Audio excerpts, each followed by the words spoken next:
मैं खडतर प्रवास यूट्यूब चॅनल संपादक प्रभाकर लोंढे तथा खडतर प्रवास या वर्तमानपत्राचा मुख्य संपादक। आपण आज अंबिका बॉडी बिल्डरच्या पाठीमागच्या एरियामध्ये आलेलो आहोत। त्या एरियाला खाजानगर असं नाव आहे आणि या एरियामध्ये हे वास्तववादी चित्रण आपल्याला दाखवायचं आहे।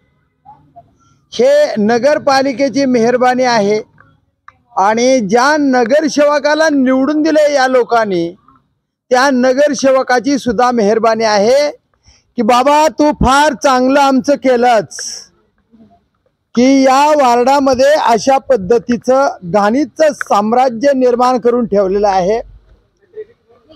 या गल्लीत राहणारे जे लोक आहेत ती लोक कसे राहतात हे तुम्ही स्वतः पाहणं गरजेचं आहे। या रस्त्याने जाता येत नाही, कसल्याही प्रकारचं जाता येत नाही। काय म्हणणं आहे तुमचा? बोलो बोलो, इधर आओ। यहाँ के नगर सेवक आबा इंगड़े हाँ और रवि वाघमारे बार उनको 10 बार बोले हमने, हाँ कोई नहीं आया इधर। कितने साल हो गए ये ऐसा रोड है? अब 15 साल हो गया। 15 साल। बॉबी जी कैसा है? यही हाल है, 15-20 साल हो रहे आते निवड़ के हाथ जोड़ते मतदान देते हैं ना, रोड नाली करो बोलते हैं। मतदान लेते टाइम क्या बात करता है?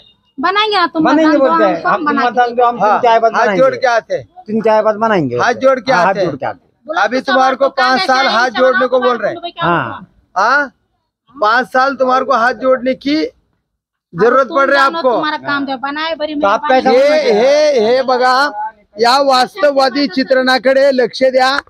हे गाळ आहे, गाळ, आणि या गाळामध्येच लेकरं येता जाता पडतात, म्हातारे माणसं सुद्धा पडतात। अभय इंगळे आणि रवी वाघमारे या वार्डातले नगरसेवक आहेत अशा पद्धतीचे लोक सांगतात। पण क्या क्या हो गया? क्या सारा परेशानी है। तुम रोड बोले क्या वो नगर सेवक को? नगर से बोले बहुत वक्त बोले, हाँ। होज बोलते उन्होंने, होज बोलते क्या नगर पालिका तक गए थे। हाँ हाँ, काय म्हणला? कोई आते देख के जाते निकल के, हाँ देखते हैं आते निकल के जाते हैं। देख के निकल जाते। सड़क ऊपर ढेले होते, बारिश नहीं लगी। हाँ के गिरते गाड़ी। तर हे वास्तववादी चित्र निघा जर निघा निघा। हे जाता येत नाही, मला सुद्धा जाता येत नाही। आता मी हे वास्तव चित्र आहे। मागील 15 ते 20 वर्षापासून अशाच पद्धतीचं वास्तव चित्र आहे। या रोडकड या भागातल्या नगरसेवकाने कसल्याही पद्धतीचं लक्ष न दिल्यामुळे या भागातल्या लहान लहान लेकराला वयोवृद्ध माणसांना जाता येत नाही। तर या वार्डाकड नगरसेवक नगरपालिकेच्या शिवो मॅडम जिल्हाधिकारी साहेब याकडे लक्ष देतील का अशी भावना या लोकांनी व्यक्त केलेली आहे। भाभी नालीचं काम चाललं घरात। हे बघा, नालीचं पाणी घरात जात आहे आणि असंच तुंबलेलं पाणी हे पूर्ण रोड कोपऱ्यापर्यंत आहे, कोपऱ्यापर्यंत। आणि ठिकठिकाणी असेच रोड आहेत। खरंच या वार्डामधले नगरसेवक या जनतेचं काम करतात का हे आपल्याला पाहायला मिळत आहे। आणि निश्चितच या रोडचा जिल्हाधिकारी साहेबाने या रोडकडे लक्ष द्यावं आणि या वार्डातल्या नगरसेवकाला आणि नगरपालिकेच्या शिवो मॅडमला आदेशित करावे आणि या रोगराईपासून गोरगरीब जनतेच्या लहान लहान लेकराला वाचवावं अशी या भागातल्या लोकांची मागणी आहे। तर पाहूया येणाऱ्या काळामध्ये जिल्हाधिकारी साहेब काय करतात ते।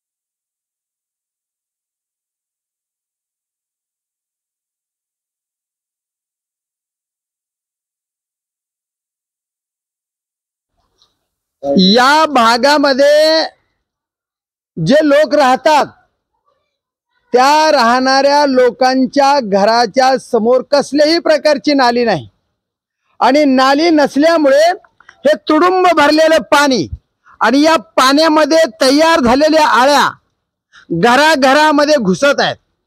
लोकाला जेवता येत नाही, बसता येत नाही, राहता येत नाही, ये जा करता येत नाही. मागील 30 ते 35 वर्षापासून या वार्डामध्ये निवडून आलेले नगरसेवक काय करतात असा प्रश्न जनता विचारत आहे. ह्या ठिकाणी फक्त पाया पडण्यासाठी मतदान द्या, 100% आम्ही तुमच्या वार्डातलं काम करू, रोड करू, नाल्या करू, राशन कार्ड देऊ, उत्पन्नाचा दाखला देऊ, रहिवासी प्रमाणपत्र देऊ, तुम्हाला नगरपालिकेकडे यायची गरज नाही असे गोड गोड बोलून आपल्या अमूल्य किमतीचं मत हे लोक घेऊन जातात. पण आम्हाला अक्षरशः गाळात, नालीत आणि घाणीच्या साम्राज्यामध्ये जीवन जगायला लावतात. हे नगरसेवक माणसं आहेत का? आम्हाला यांनी जनावर बनवलं. अरे जनावराला राहण्यासाठी तरी जागा चांगली असते, या माणसांना सुद्धा या वार्डामध्ये चांगलं राहण्याची जागा नाही. नगरसेवक साहेब, मेहरबानी केली, तुम्ही आम्हाला गाळात ठेवले असंच जनता आता बोलते आहे. आणि या जनतेला जोपर्यंत तुम्ही गाळामध्ये ठेवणार आहेत, आमचा तळतळाट तुम्ही घेतात, तोपर्यंत तुमचं कुटुंब सुखी राहणार नाही अशा पद्धतीचं जनता बोलत आहे. अरे गाळात आम्हाला जीव घालता लाज वाटली पाहिजे तुम्हाला. तुम्ही कोण नगरसेवक आहेत? तुम्ही कोण नगरपालिकेच्या शिव मॅडम आहेत? लाज वाटते का? या ठिकाणी डिलिव्हरीला आलेल्या महिला सुद्धा आहेत, त्या महिला इथं घसरून पडल्या. काही लोकांच्या बाळणपण या ठिकाणी झालं. वसुधा फड मॅडम, तुम्ही सुद्धा एक महिला आहात. तुम्ही या जनतेसाठी 1.5-2 लाख रुपये पगारी घेता, या जनतेची सेवा करण्यासाठी पगारी घेता. या जनतेला तुम्ही वेळेवर सुख सोयी देत नाहीत. आम्हाला गाळामध्ये जीव घालता, आम्हाला अशा वार्डामध्ये जीवन जगावं लागतं आणि तुम्ही आम्हाला मूलभूत अधिकार देण्यासाठी, या मूलभूत अधिकारातल्या सोयी देण्यासाठी 1,00,000-2 लाख रुपये पगारी आम्हाला जगवण्यासाठी महाराष्ट्र सरकार तुम्हाला देतं. तुम्ही फुकट पगारी खाता. तुम्ही कर्मचारी भ्रष्टाचारी आहात. तुम्ही आमच्याकडे दुर्लक्ष करता, आम्हाला उपाशी मारता आणि तुम्ही जगता. अरे खरे मतदार मरायले आणि तुमच्यासारखे चोरटे चरायले अशी परिस्थिती महाराष्ट्रात वार्डामध्ये तयार झालेली आहे. आम्ही अंबिका बॉडी बिल्डरच्या पाठीमागाव डुकर सुद्धा झोपत नाही. त्या ठिकाणी डुकर झोपत नाही, तेवढा गाळ आहे. या ठिकाणी चंबर तयार केलेत, नाल्या खोदल्यात, रोड खोदला आणि बुजून गेला गाळानं. माणसाला चालता येत नाही, वागता येत नाही, राहता येत नाही. आरोग्य आमचं पूर्ण धोक्यात गेलंय. आता या वार्डातलं म्हणणं असं आहे की जर या ठिकाणी काही कमी जास्त झालं, एखादा माणूस दगावला, एखादी डिलिव्हरी डॉक्टरकडे जात असताना वेळेत न जाता जर दगावली, मूल दगावलं, तर त्या मुलाच्या खुनाचा गुन्हा नगरपालिकेच्या शिवोच्या मॅडमवर दाखल करावा अशी मागणी जनतेमधली आहे. काय म्हणाल? या इकडे या. ओ महाराज या, काय म्हणाल? काय मागणी आहे तुमची? काय मागणी? रोड नाही, नाली नाही, ते तरी नेमकं व्हायला पाहिजे ना. या या या भाभी, या पुढे या. हा. या पुढे या. हा या भाभी, आ जाओ सब. हा हा.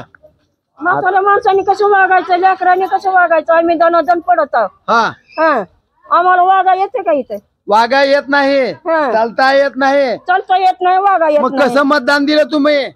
आता अनेक मतदान आलं म्हणून अशी करायला ती. मतदान आले म्हणून असं वाटोळं करायलेत का चांगलं करायलेत? काय म्हणते तुम्हाला? म्हणते गप बसते ती. बर या भाभी, पुढे या. या भाजी, या या, अजून बोला. बोला तुम्ही. तुम्ही म्हणलं ना डिलिव्हरी होताना इकडे इकडे या. अहो डिलिव्हरी होताना तुम्ही काय त्रास झाला म्हणला महिलांना? बोला. बोलो मेरे को हिंदी बोलने आता मुझे। हिंदी बोलो, हिंदी बोलो। अभी हमारे शेजार की एक लड़की पलंग से डिलीवरी का हाँ, इधर। घर में इतना पानी, घुटने इतना पानी भरा उसके। हाँ। वो बेचारी पलंग पे आदर सो गई, उसके माँ ने डिलीवरी करी। हाँ। घर में 3 बच्चे, उनके मियाँ बीवी सब नीचे पानी में रात पूरी जागे उन्होंने। जब तक पूरा पानी ऊपर का बंद नहीं हुआ, नीचे का पानी कम नहीं हुआ, जब बेचारे जाके सोए उन्होंने। मतलब डिलीवरी वैसे हाँ गंदगी में। हाँ गंदगी में। अरे अभी की तो बात है ना, तो जाके बच्चे को बघा पहले मुस्कान की मैं गुलाम को बोलते हैं। डिलिव्हरी ओली बाळातीन असते आणि ओली बाळातिनीला सुखरूप ठेवणं गरजेचं असतं. असल्या घाणीच्या साम्राज्यामध्ये डिलिव्हरी झालेल्या महिला सुद्धा असल्या गाळाच्या साम्राज्यामध्ये राहतात. आपण विचारूया भाभींना, विचारा या कसं काय झालं. परेशानी है बहुत, चलने आता नहीं, फिरने आता नहीं, गिरते रात में दिन। हाँ। लाइट नहीं, लाइट अभी 2 लाइट नहीं, रोड नहीं, कुछ नहीं ना, हाँ पानी नहीं, नाली नहीं. नाली नहीं ना, रोड भी नहीं ना, जाने लगे तो धड़ाधड़ गिरते। इनको जाके 2 दिन और पीछे गिरे। उधर तो देखो पानी कैसा ढोक रहा है उधर। बघा या वार्डामध्ये एवढं घाणीचं साम्राज्य आहे आणि वार्डातले नगरसेवक निवडून जातात आणि या वार्डाकडे दुर्लक्ष करतात. हे नगरपालिकेच्या शिवम मॅडमचं दुर्लक्ष असल्यामुळे हे होतं. खरी जबाबदारी नगरसेवकाची असते. नगरसेवकाने बाळाने काय करायचं? 15 दिवस झाला. या या या या जरा थोडं या, जर्रा या, जर्रा या पुढे या या या. हा बघ बस, हे बाळ घेऊन नवीन बाळांतीन ते ओली बाळांतीन आहे. कसं जाता तुम्ही? काय करावं तसं हा? चपलीनं मारावं लागतं ते, कोणाला निवडून दिलंय तिला. चपलीनं मारलं पाहिजे. खरंय खरंय, कारण एका बाळाच्या आईला काय भोगावं लागतंय हे दुनियाचं इथं माहित का, पायापासून गुडघ्यापासून पाणी येतं इथं. हा. मोठं घेऊन जातात आणि नाल्या रोड कुठं करतात तिने. बर बर. काय म्हणाल मग तुम्ही नगरसेवकाला? नगरसेवक आता काय म्हणा, कितीदा येतात आणि तसंच जातात. काय म्हणणार मग तुम्ही त्यांना? नाली 13 डिलिव्हरी होऊन किती 13 दिवस झाले, 13 दिन की बाळातीनं कसं राहायचं, कसं वागायचं. तुम्हाला जाता येत नाही. जाता येत बघा नाही. 13 दिवसांची बाळांतीन म्हणते आम्हाला येता जाता येत नाही आणि म्हणून नगरसेवकाला चपलानं मारलं पाहिजेत. अशा पद्धतीची भूमिका या वल्या बाळांतिनीनं व्यक्त केलेली आहे. या महिलेला 13 दिवस बाळाला जन्म देऊन झाले. अशी महिला चपलानं नगरसेवकाला मारलं पाहिजेत अशी तीव्र प्रतिक्रिया या वार्डातल्या लोकांनी दिलेली आहे. तर बघूया या वार्डाकडे नगरसेवकाचं आणि नगरपालिकेच्या शिव मॅडमचं लक्ष लागल का. शिव मॅडम तुम्हाला काय कळतं का नाही? 100 बाईट मध्ये तुम्हाला मी सारखा विरोध केला म्हणजे तुमचं आमच्या शेताचं बांधण नाही. तुम्हाला फक्त कर्तव्य निभवा असंच या चॅनलच्या माध्यमातून सांगतोय. आणि तुमचं कर्तव्य आहे, तुम्ही 1,00,000-2 लाख रुपये पगारी आम्हाला सेवा देण्यासाठी उचलता. अरे आम्हाला सेवाच मिळत नाही तर सरकार तुम्हाला पगार का देतंय अशी आमची सरकारकडे मागणी आहे. नगर विकास मंत्री, मुख्यमंत्री, गृहमंत्री, मुख्यमंत्री साहेब अशा महिलेला तात्काळ तुम्ही निलंबित करा. या उस्मानाबाद धाराशिव शहरामध्ये जवळजवळ 50 ते 60 रस्ते मी दाखवले. सगळे रस्ते उखडून गेलेले आहेत. गल्ली बोळामध्ये युट्यूब चॅनल खडतर प्रवास काम करत आहे. या ठिकाणचं वास्तववादी चित्रण तुम्ही पाहता. मुख्यमंत्री साहेब तुम्हाला विनंती आहे, देवेंद्र फडणवीस साहेब तुम्ही भाजपाचे, तुमचे नगरसेवक या ठिकाणचे भाजपाचे आहेत, तुम्हाला विनंती आहे. आणि शिव मॅडम तुमच्या सरकारच्या कार्यकालामध्ये नगरपालिकेच्या शिव मॅडम आहेत.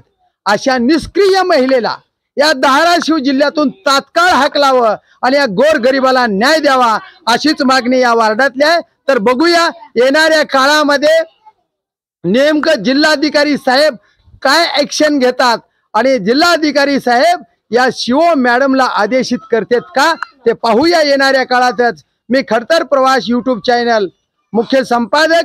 या चॅनलला सबस्क्राईब करा, शेअर करा, लाईक करा, बेल आयकॉनचे बटन दाबा आणि असेच समाजहिताचे वेगवेगळे व्हिडिओ पाहण्यासाठी हे चॅनल सबस्क्राईब करा.